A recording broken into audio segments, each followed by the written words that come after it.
I knew when I moved into this subdivision there would be issues. What I didn't know is that the HOA president, Karen Witherspoon, had me on her radar day number 1. And I truly had no clue that I'd own her house someday. But roll back with me this ridiculous, almost impossible tale. It started 6 months ago when I inherited my late uncle's house in Willow Creek Estates. He was a reserved guy, a war veteran, and to himself. He also hated the HOA. He'd complained about them in his will, no joke. There was a paragraph saying, "Son, if you're reading this, then I've made it and you've inherited the house. Be careful around the HOA president, Karen. That woman thinks she's God and has a personal vendetta against any man who doesn't drive a Lexus or kiss up to her fake bylaws." I laughed at the time. I should have taken it more seriously. I arrived on a sunny Monday morning with my dog Max in the passenger seat, pulling a small U-Haul filled with the last of my belongings. Within 20 minutes of me unlocking the front door, there was a knock. Not a polite knock, a summons. I opened the door and there she was, Karen Witherspoon, striding down the path, a glass-cutting bob haircut, and frowning as if I had offended her family. "Excuse me, but who is that?" she insisted. I explained to her that I was the legal heir of the property and now its owner. No. That house is run by HOA. Your uncle had issues. This neighborhood must obey the rules. And I don't recall issuing you permission to stay. I blinked, approved, as if this were a boarding school for privileged students. She then gave me a pile of violations, from uncontrolled weeds, the lawn had just been mowed, to illegal pets. Max is a certified emotional support animal. I tried to be gracious. "Look, I just got here. Perhaps let me get settled in before we do paperwork." She did not approve. "If you do not take action on these infractions within 72 hours, the HOA will be forced to act, up to and including eviction," she sneered. "Eviction? From my own home?" I laughed in her face. She didn't laugh. Over the course of the next several weeks, harassment increased. I was issued citations for excessive noise for having my cordless drill on at 2 p.m. HOA security, a 19-year-old in a reflective vest, came over and measured my mailbox height. She even had animal control come get Max, claiming he was an unlicensed aggressive breed. The final straw? She shut off my water. Technically, the HOA did have control of the utilities on this block. She told me I hadn't paid my integration fee, a phony $500 fee she invented that wasn't listed on any real paperwork. So I lawyered up, but I didn't go to court right away. Rather, I started digging.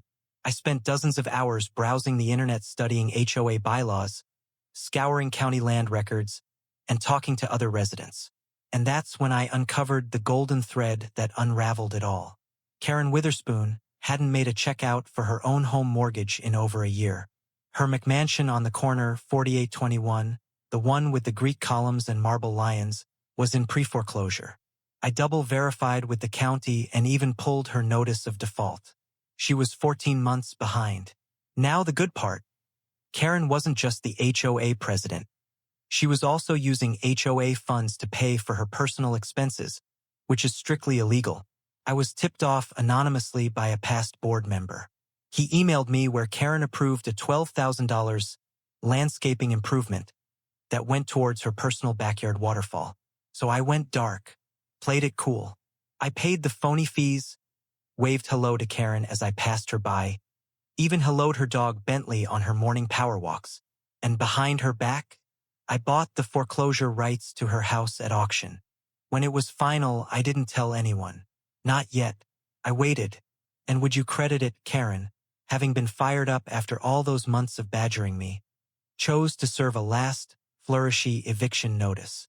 She typed it out on her own computer, signed it with Madam President, and posted it on my front door in the daytime. It was so melodramatic, it was like a worst soap opera. She even enlisted her friend Linda to tape her reading the eviction decree for their Facebook group. That's when I called the sheriff. I showed up on her doorstep the next morning, not in a rage, not in spite, but with the sheriff and the trustee of the bank. She was in the process of practicing yoga in her living room up front when the doorbell rang. Walked out in leggings and a tank top, sunglasses sitting on her head. "Oh, you again," she stated. Have you finished packing up and vacating?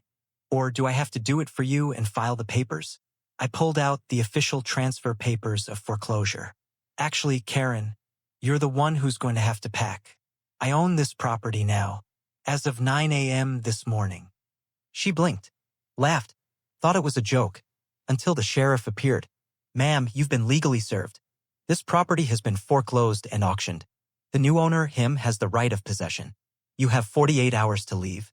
She blew up, yelled at squatters, called me a criminal, tried to claim I'd falsified documents. Then she went into total denial mode. This is HOA property. You can't just buy it. But the sheriff disabused her of that illusion. This was a defaulted mortgaged property, nothing to do with HOA. She called her lawyer. He never showed up. She called the local TV station. They didn't give a care. Lastly, she tried to lock herself in, but the locksmith who we had along with us had her out by 2 p.m. Neighbors showed up with popcorn. I am not joking, someone brought lawn chairs. When the moving trucks showed up to remove her furniture, she screamed throughout the process. Now here's the kicker. I didn't throw her out for spite. I gave her the 48 hours that the court allowed. She tried to slip back, and the next day I had security cameras already installed. She was again removed from the premises. But this is where karma gets its final dance. The HOA board removed her from office the same week. As it happened, after the release of her abuse of funds and mortgage default, the board held a vote and voted unanimously to remove her as president. I showed the neighborhood the receipts. I even photocopied her spending sheets and handed them out at the next board meeting. She's currently living in a one-bedroom apartment downtown. I know that because she tried to follow up on a complaint against me with the new HOA president who cut her off during an email. Moral of the story: if you're going to play childish games of power and try to illegally evict somebody, maybe double-check to make sure your mortgage is paid first. Because the person you bully today may just own your house tomorrow. If you enjoyed this story of petty vengeance and real estate karma, give it a like, subscribe for more jaw-dropping HOA gossip, and click the bell icon so you never miss a tale where karma comes right on time. Got a wild HOA tale? Share it below, I might feature yours next.